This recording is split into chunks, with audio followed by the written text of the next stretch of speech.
สบายดีพี่น้องมื้อนี้ก็สิมาร้องเพลงเนาะพี่น้องเนาะเพลงของหลานสาวเนาะชื่อชื่อน้องชื่อน้องมุกดาวันเนาะมุกดาวันไสภูทรเนาะพี่น้องเนาะเพลงแรกคือเพลงมักบ่อ้ายเนาะพี่น้องเนาะลองไปฟังกันเด้อพี่น้องเด้อมักบ่อ้าย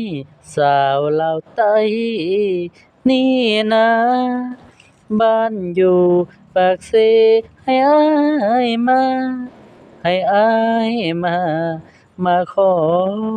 มาแต่งสาวเมืองปากเซงามมีเสน่ห์ค่าดองบ่แพงถ้าหักจริงให้มาแต่ง